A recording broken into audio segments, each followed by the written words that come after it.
Boa tarde. Hello, nice to meet you. It's a big pleasure for me and a big honor to can make the presentation today for you. So my topic, okay. So my topic will be zirconia in dentistry. So I will talk about the bridging of strengths and aesthetics. Here first the agenda.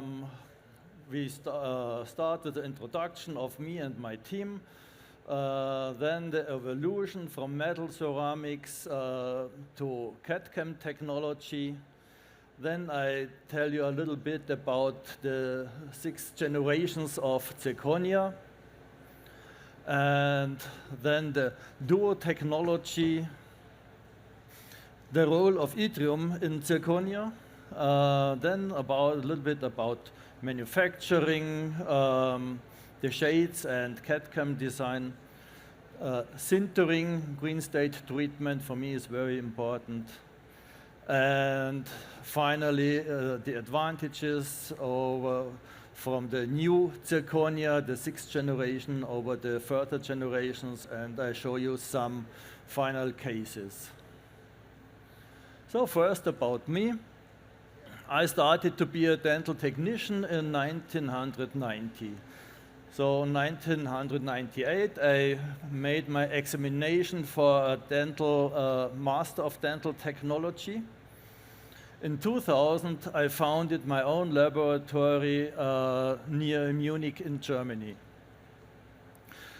I visited a lot of training courses about dental ceramics, complete dentures, zirconia, and microlayering. Since 2016, I'm a member of ITI Study Club, that's the international team of implantology from Straumann. Since the beginning of 2021, I have a cooperation with Observer. So I use the materials. So first I started to use them, but now I like them so much and I nearly only use their materials, and I support them on exhibitions, make some tests of materials and equipment, and provide some training courses for Observer. So here's my team. Also the dog, that's the technician of the year.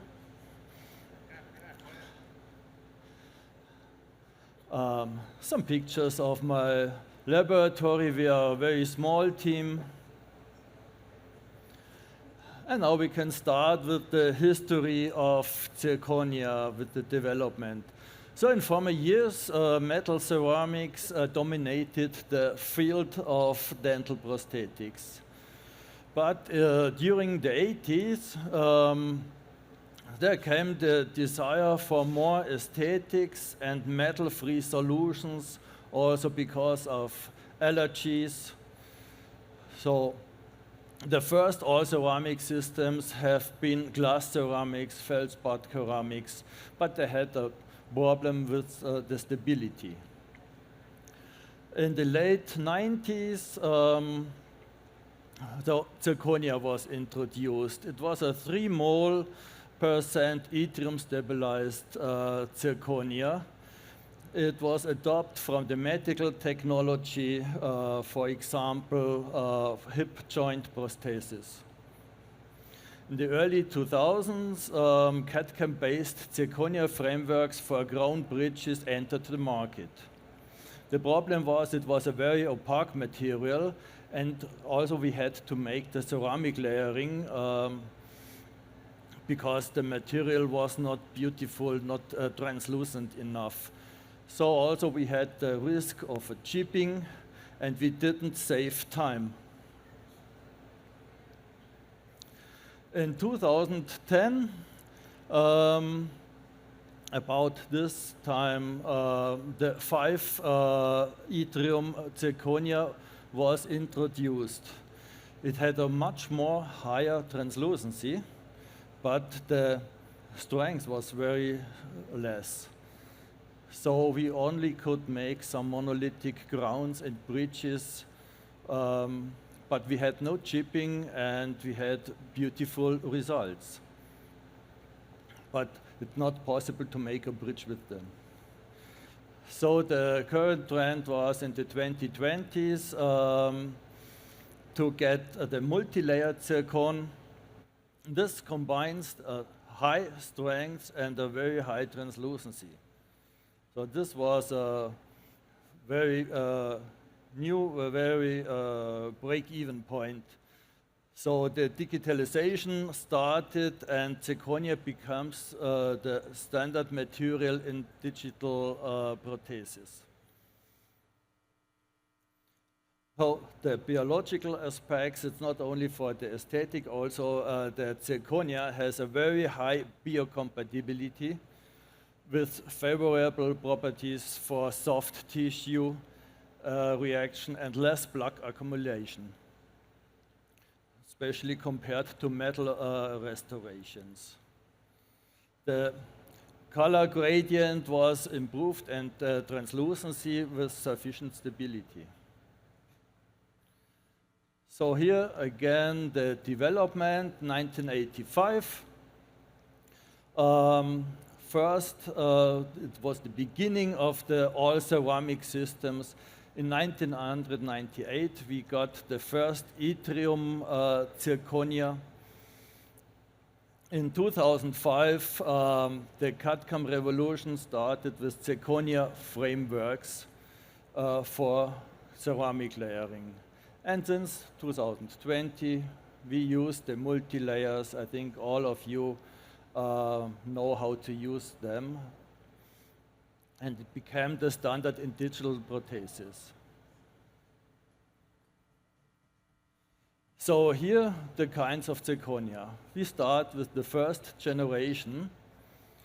It has a very low translucency, 39%. It's a very opaque material, but it has a good strength. 1200 megapascal is strong enough for any indication. After this, we got the second generation with a little bit higher translucency, but it's not enough. 43% is really not enough for aesthetic restoration. The third generation, there we had a high translucency with 49%. Very beautiful, very good, but the strength was 600 megapascal. Only possible to make some single grounds, veneers, something like this. Then it became a little bit better with the fourth generation with 47% translucency, that's good, and strength with 1000 megapascal, it became better. You could make some small bridges, 3-unit bridges in the anterior area. And now, mainly I'm working with, Max also had this product, the Explore Functional. It was the 5th generation, so there are two kinds of zirconia from Apsera, the aesthetic with a very high translucency of 47 up to 48.8%, and the strength is about 700 up to 1000 megapascal. That's also not enough for big bridges, but we could make single grounds of 3-unit bridges, something like this. The material I like most in my laboratory is the Explore Functional. It has also a quite good translucency from 43 up to 46.6%. The strength is 1027 megapascal up to 1300 megapascal. So you see, this is a very stable material. So with this material, you mustn't think about you can solve any restoration. But now, since this year, Apsera launched the 6th generation of zirconia that's called Duo. It has a translucency from 45 up to 48% and a strength from 850 up to 1200 megapascal. So if you remember, the translucency here now in the incisill area is 48%, from the aesthetic is 48.8%, so that's nearly the same. Also the strength is the functional 1300 megapascal, and from the duo 1200 megapascal. So you don't have any problems with cracks if you make also big bridges, full arch bridges. So that's why this duo is the one disk solution. So it combines the best of both of Xplore aesthetic and Xplore functional. So to make such high quality zirconia discs, you need a very clean, very pure nano-level zirconia powder. So this is possible because of the cooperation with Sinocera. Sinocera is the mother company of Apsera, and they are the biggest producer of zirconia powder in the world. So they have the knowledge and they have the material to get such a high-end powder. So why do we need yttrium in zirconia? So pure zirconia is a monolithic structure at room temperature. During sintering, we heat it up, and at a temperature from about 1170 degrees, the monolithic structure changes to a tetragonal structure. And during heating more up to the temperature we need, so for the duo we need 1500 megapascal, 1500 degrees. It changes from the tetragonal phase to a cubic phase. So without stabilizer, we have a cracking because the volume change is too large. And yttrium stabilizes the tetragonal and cubic phase at room temperature, so the material remains stable. So yttrium makes the material very tough, so as the tetragonal cubic transformation absorbs energy. This inhibits the propagation of cracks. This is called transformation toughening. Other effects of the yttrium is that yttrium increases the chemical resistance and also improves the thermal stability. So for such a high-end zirconia blank, we need very homogeneous blank zirconia disc for stress-free sintering. So the solution for this is the so-called UPD. It's a uniform particle dispersion powder technology. This also made be possible in the cooperation with the mother company Sinocera. And this makes it possible to have a variable mixing of 3 yttrium zirconia and 5 yttrium zirconia. So in any content you need it. So you see down cervical we have 4 yttrium, incisal we have a 5 yttrium. So yttrium, if you have less yttrium, you have a higher stability. You see here on the picture with 1200 megapascal and less translucency. In the incisal area we have more percent of yttrium, 5 yttrium zirconium. We have less strength with 850 megapascal, but the translucency becomes higher with 48%.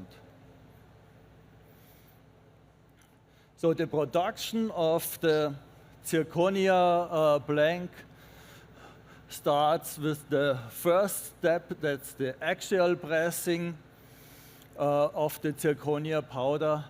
And then comes the very important step, the cold isostatic pressing.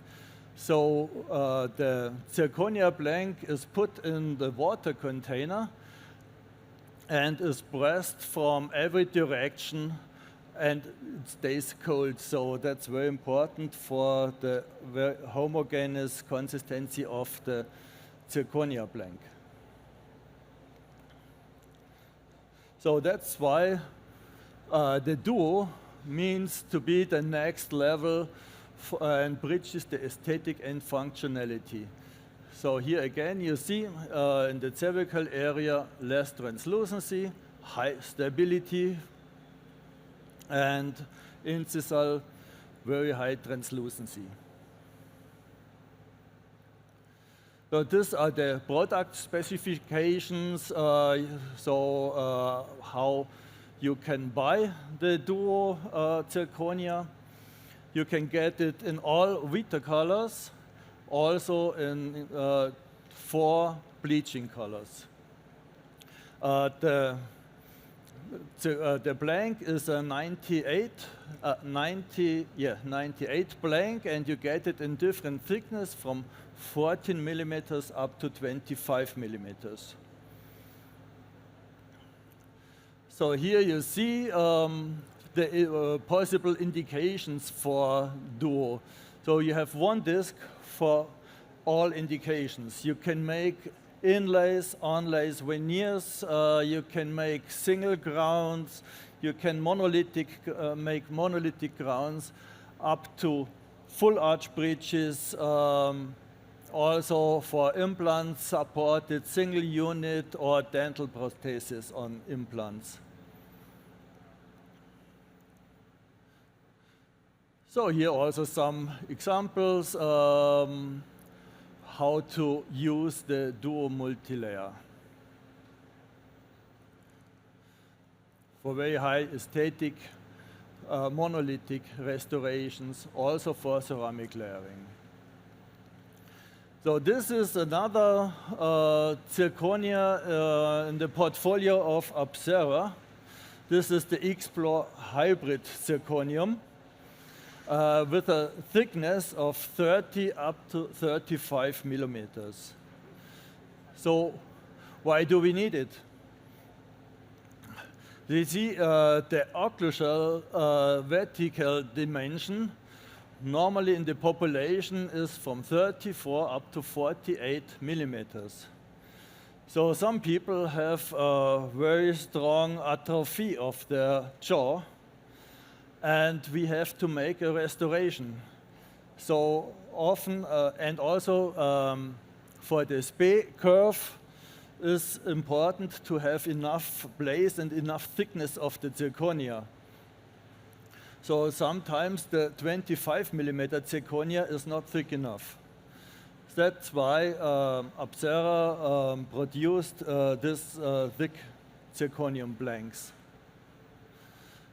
So here you can see in the gingival area we have the stability of, it's the same stability as the Explore Functional with 1300 megapascal up to 1027 megapascal in the incisal area, and it has also the same translucency.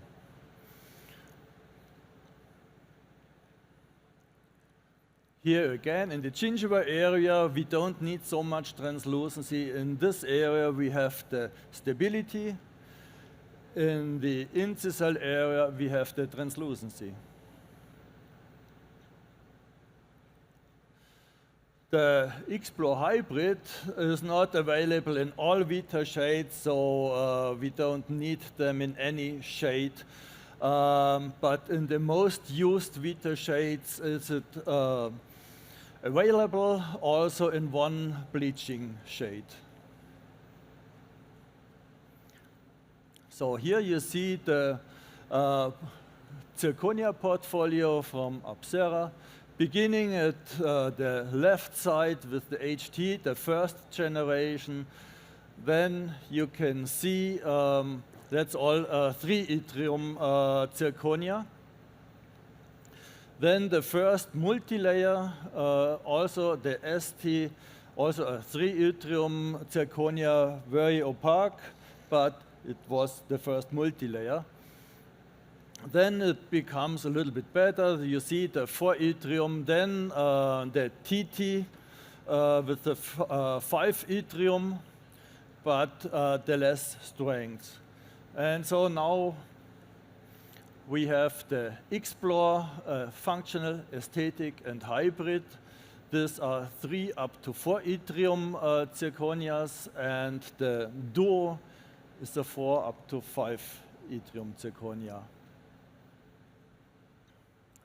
The advantages, we have with the Duo a multi-layer without any demarcation lines for very natural looking. We have a true color for all Vita colors and for 4 bleaching colors.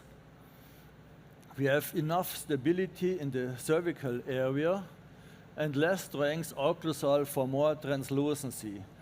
Also, it's better in the occlusal area to have not so much strength to avoid the antagonists for being damaged. We have a very high biocompatibility with the Duo, and so we have one disc for all indications. That makes it more simple. The dental technician mustn't think about what disc should I use. Is the bridge too big? Is it too small? He can only use the Duo. It makes it more simple. We have less storage and less costs. So here's some parameters to think about when we design our restoration. So we have some minimum things. The minimum thickness of a framework in the anterior region is 0.5 millimeters. For a full contour, is it 0.8 millimeters. Maximum numbers of continuous pontics always are 2 pontics continuous. Then you should have a crown, and then you can have some pontics more. The connector cross section should have 9 up to 12 square millimeters. It's better to choose 12 if it's possible, not only 9 square millimeters.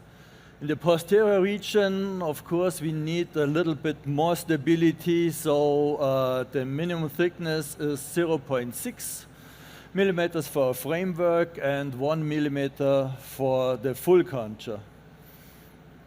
Also only two bridges, 2 pontics continuing, and more for the connectors.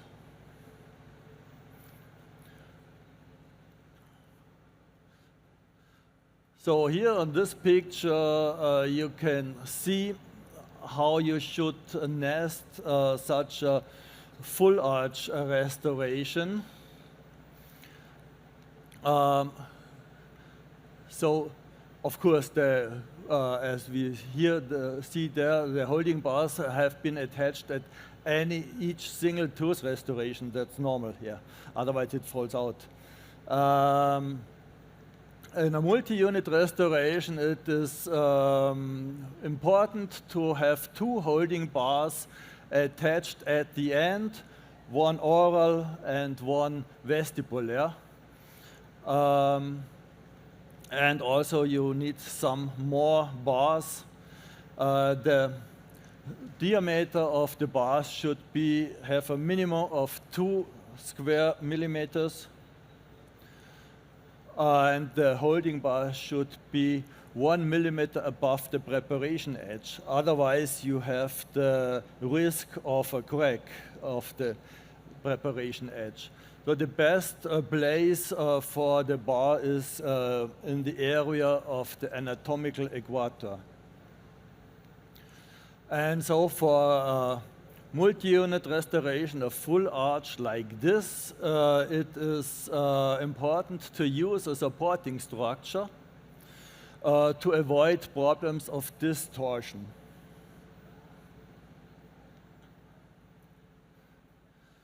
So here some pictures of the nesting. So on the right picture you see it's important to use the disc in the right thickness. If you have a disc that's much too thick, you cannot nest your restoration at the correct place, because if you nest it too much in the cervical area, you lose the translucency.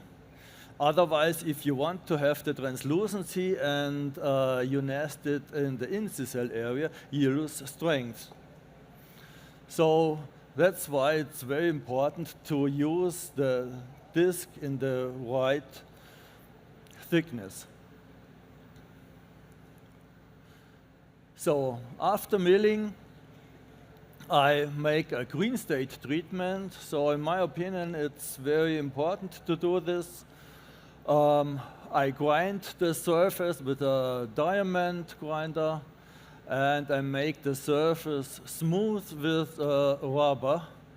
So in this situation, I don't want to have a big structure, because the staining after the sintering is not so easy if you have a very big structure, because the stains flow together in the structure. So it's easier for the staining if you have a smooth surface. Also for bridges, interdental, you can use a knife, a small scalpel, to make the interdental area a little bit more brighter than the milling machine can do it. So also you can enforce the fissures. You can make them a little bit more beautiful with an instrument like this. So this is the sintering program that I use for Duo.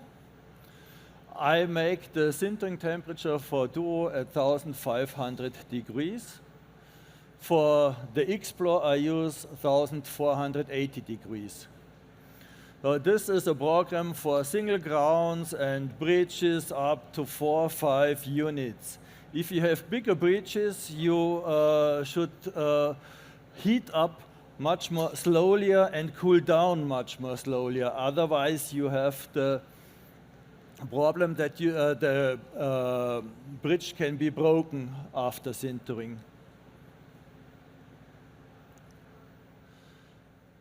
So here about the effects of the sintering parameters. If you use a higher temperature or a longer duration of the sintering temperature, the color becomes a little bit paler, and the translucency of the incisal zone decreases because of the 5-yttrium. Because if you have the 5-yttrium, if you heat it too high, it becomes opaque. If you use lower energy, that means less temperature or less duration, the color image becomes more yellowish. So for me, for the Duo, the optimal temperature is 1500 degrees and 2 hours duration for the full color expression and the harmonious layering and high translucency. For the X-Plore, I use 1480 degrees and also 2 hours duration. So here you see the difference. This is both a Duo from the same zirconia disc. The right one is sintered at 1480 degrees. The left one 1500 degrees. And you see the right one becomes more yellowish.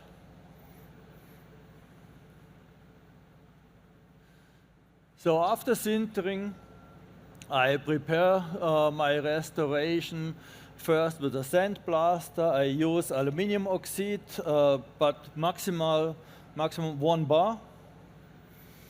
And then I clean it with a water steam jet. After this, I can start with my staining. First, I cover the restoration with only a little bit of glaze. Then it's easier to make the application of the stains. Then I make the first the shade. In this case, I made shade A. Then with some blue stains, gray stains, I make the translucency.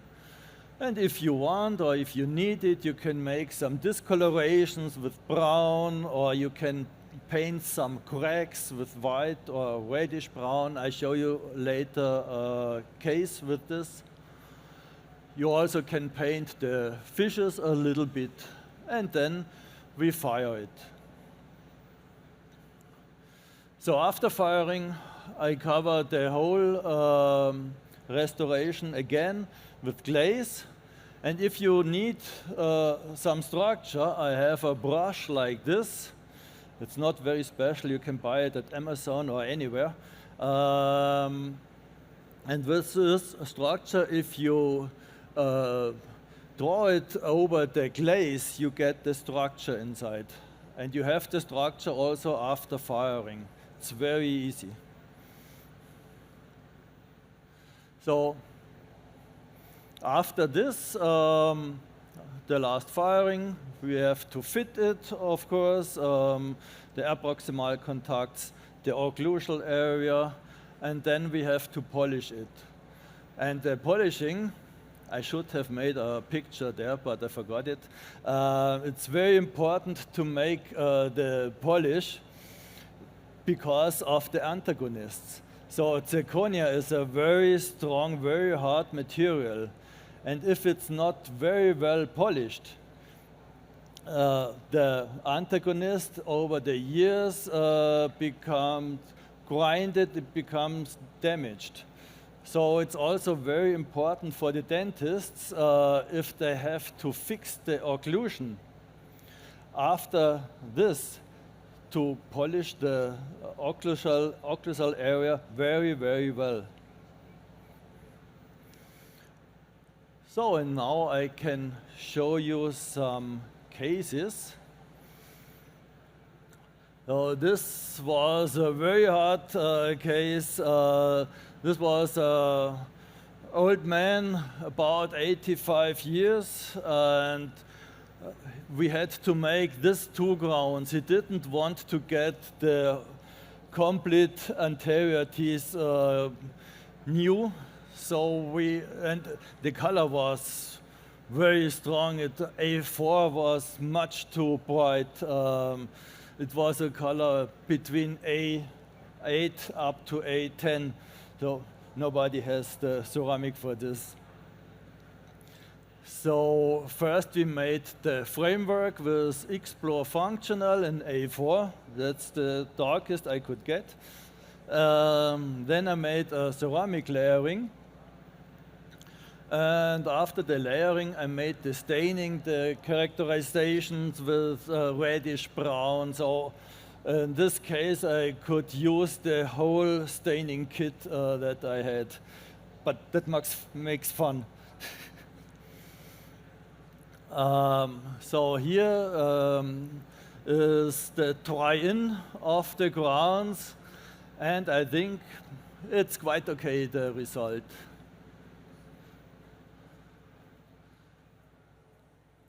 I think I'm very fast. So here's another case, an example.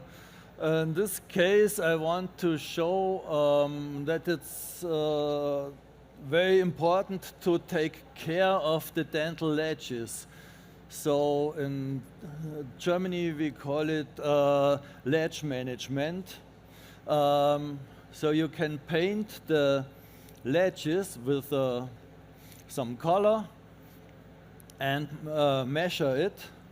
And so it should be the same distance between mesial ledge and distal ledge.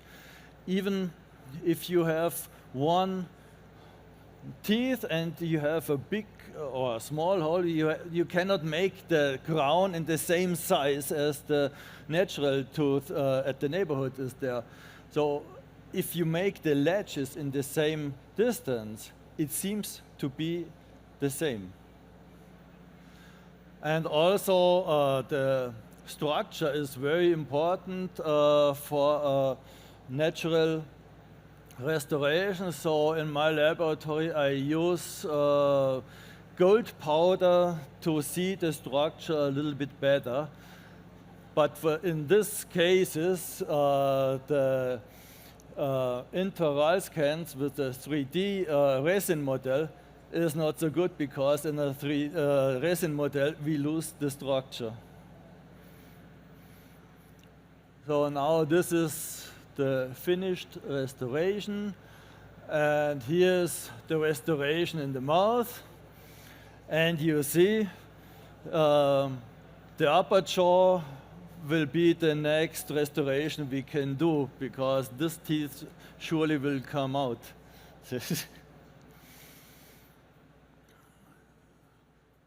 So my last case, it's a more beautiful case than the other two, but the other two are more interesting for me. So here I show you in my laboratory, I always make the shade selection in my laboratory. Especially if we make anterior restorations, I want to see the patient.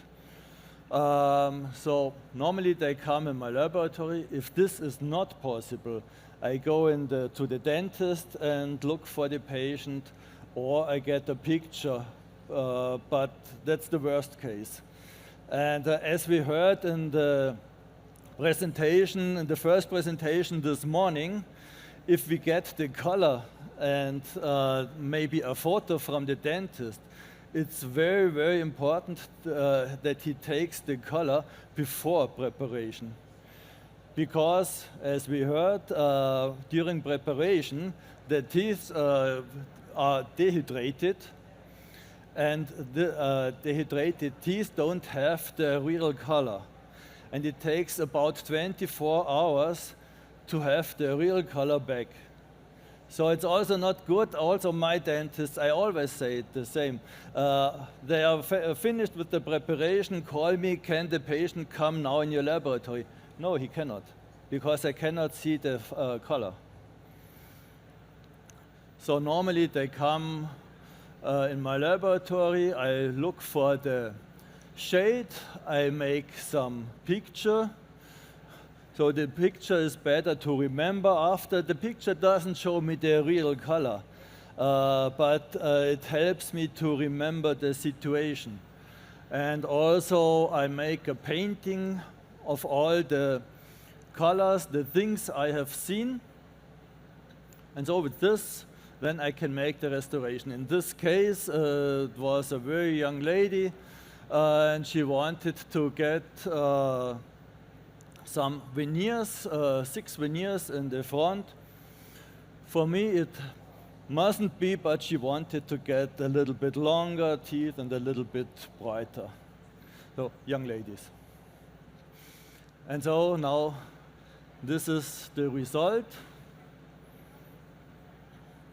And I come to the end with the picture you have seen at the beginning of my presentation. This is a bridge, and this is inserted in a patient's mouth. She has more smileys for me. Some years ago, this patient also came in my laboratory for looking for the shade and for the figure of the teeth. It was an older lady, and yeah, I looked, and here I can make a little bit orange incisal. We use a little bit blue. We make a white crack inside, and she was very surprised. So, is this possible? I said, nearly everything is possible if you want. So if you want, I can make you a smiley, just for joking. And the lady was, oh, that would be nice. So my grandchildren would like this smiley. Please make me one. So first she wanted to get the smiley in the anterior teeth. So I said, no, I'm sure this will not look very good. So let's make the smiley posterior. And she got it. And so now we made more restorations, and always I get the order, make a smiley on it. So that's why this patient now, this lady has minimum 3 smileys in her mouth, and she's so happy with this. And what I want to say with this, it's good if we have satisfied customers, but we should not, our only aim should not be to get only satisfied customers. We should exceed their expectations, and we should get fans, not only satisfied customers. And so I want finish with a slogan of Dr. Yen, the president of Apsera. Last year he created the slogan, Bridge the World. And I think it's so perfect fitting for us, because we making bridges, and also the situation in the world is, I think it's important, let's bridge the world. That's it.